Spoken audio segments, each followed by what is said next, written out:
Մովսես Հակոբյանի նկատմամբ գիտեք քրեական հետապնդում կա, գործեր են հարուցվել, քիչ առաջ խոսեցի դրա մասին, Մովսես Հակոբյանը այն քիչ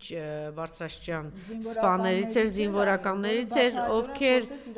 իրականության մասին բացահայտեց, թե ինչ է եղել Նիկոլի իշխանության գալուց հետո, որ ինչպես մի քանի անգամ փորձ է արվել ներկայացնել, որ ինչ խնդիրներ կան ներսում եւ ինչ ուղղությամբ պիտի զարգանալ, ոչ մի բան չի արել,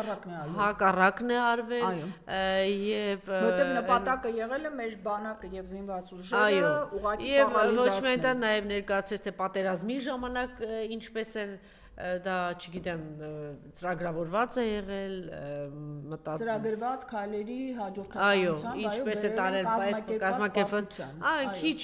սպաներից էր, որ դրա մասին խոսեց, տեսեք ինչ է, բայց հիմա այս ապիկար իշխանությունը, այս դավաճան, ես չեմ հոգնում անդադ կրկնելու, չգիտես ինչի, ես ճլորած մարդիկ, այսինքն ինչքան բանակը հյուծվում է, բանակը ավիրվում է, ինչքան սահմանները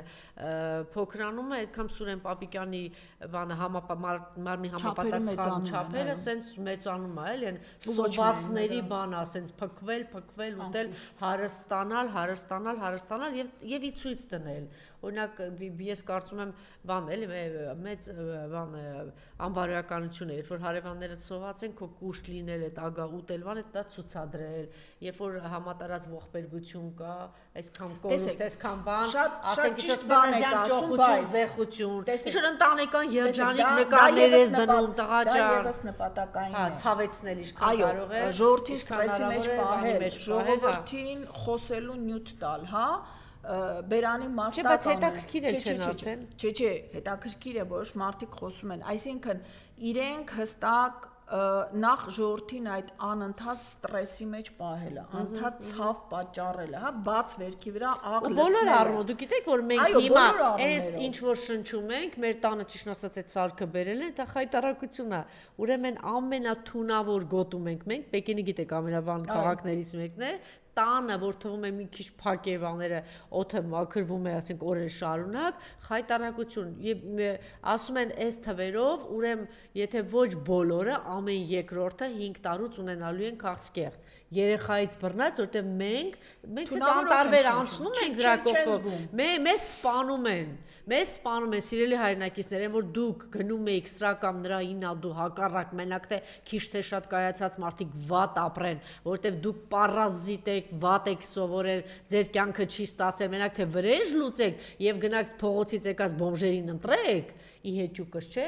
Այսօր ինքը այսօր արդեն չկա ընտրովի բան, այնպես չի մենակ ինձ ուտիկին Աղաջանյանը, որ ասենք բանը ճշմարտությունն է ներկայացնում եւ պայքարում, չէ, մենակ մենք չենք թունավորում եւ մենք չենք բոլորն մենակ այնպես չի էլի, որ մենակ բանը պայքարողների բանի ворթիների դեմ է, մեր դեմ է, չէ, բոլորի դեմ է, որտեղ այդպես է, երբ որ դու գնում ես պատահական մարդկանց իրենք այս ձեռագիրը պահել են նաև կհիշեք պատերազմից առաջ պատերազմի ժամանակ դրանից հետո երբ որ ժողովրդի ուշադրությունը շեղում էր հերթական ինչ որ խնդիրներով, հա, եւ մենակ չէ շեղում են, մեզ սպանում են նաև զուգահեռ բացի շեղում են, որպեսզի իրենք տակից իրենց հստակ ցուցումները իրականացնեն։ Այսօր դա արվում է ժողովրդին ցավի մեջ պահելու համար, որպեսզի ժողովուրդը այդ ցավի, այդ դժբախտությունների ալիքի մեջ չուզենա ուրիշ բան լսել։ Հիմա ինչի համար պաշտպանական ռեակցիան աշխատացնելով մարդիկ բնականաբար հետ են քաշում եւ փորձում են ինչ-որ մի կերպ իրենց պատնեշել։ Այդ պատնեշը ստեղծել, որը մի կողմից օգնելու է որ երբ որ քո տարածքը տանես դու ձայն չհանես, մտածելով որ ապաթիայի մեջ գտնվող ժողովուրդը չի գնա ընտրությունների եւ երկրորդը տվյալ դեպքում արդեն այդ արձագանքը չտալ խնդիրներին ինչ որ իրականում բաց աչքերով նայող մարդը կարող է տալ։ Սա մենք հասկանանք եւ մեր ժողովրդին բացատրենք։ Եվ մի կարևոր իզուր արվում է միտումնավոր, անտեսեք, նման մարդկանց դեմ պայքարելու ամենաարդյունավետ միջոցը նման խնդիրների դեմ պայքարելու կազմակերպված վռնդել իրենց առաջինը անտարբեր եւ թույլ չտալ որ քեզ ցավ պատճառեն իրենց մտածված եւ թիրախավորված գործողությունը երկրորդ ուշադրությունը բաց պահել եւ թույլ չտալ որպեսզի նմանատիպ նյութերով շեղեն բուն խնդիրներից սա շատ էական է Եվ ամենակարևորը մենք կարողացել ենք ազգովի պատմության ընթացքում ապացուցել, որ ամենաաներևակայելի անհնային պահերին մենք մեր միասնականությամբ եւ մտածված ու դատող գործողություններով կասեցնել համաշխարհային ծրագրեր։ Այսօր եւս այդ օրն է, այդ պահն է։ Մենք ունենք խնդիր այս իշխանություններին հեռացնել։ Ես պատահական չտվեցի Մովսես Հակոբյանի անունը, ուրեմն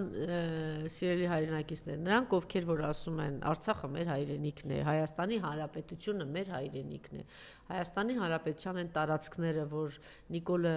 սահմանադրության պատասխանատու էր եւ Արցախի Հանրապետության տարածքները, որ իր օրոք հանձնվել է, ինքը տեղով հրեշտակ դառնա, Աստված դառնա, կաթողիկոս դառնա, ինչ ուզում է դառնա,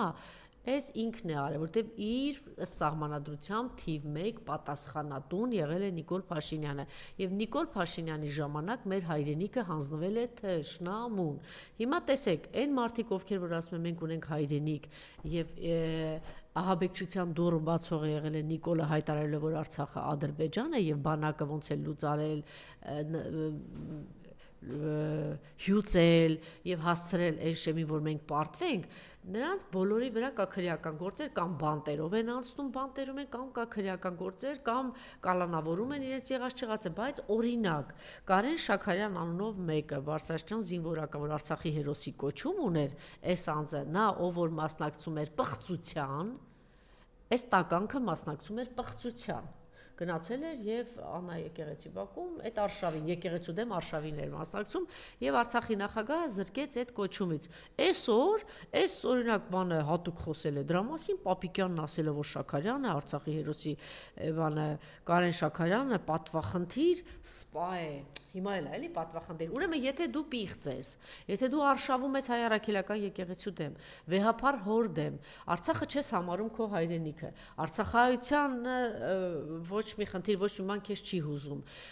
Այսօր նոր տարածքների հանձնով չես զբաղվում։ Այսինքն այս ահաբեկիչներին, այս երկիր հանձնողներին, եթե ողջունում ես իրենց բոլոր պիղծ դավաճանական գործողություններին, դու շատ լավ պատվախնդիր սպա ես։ Եթե դու ասում ես Արցախն ու Հայաստանի Հանրապետությունը իմ հայրենիքն է, դու թշնամի ես, առնվազն հռչակվում ես այսօրվա այս իշխանությունների կողմից եւ դու պատժվում ես, սա ի գիտություն բոլորին, սա նկատի ունեցեք։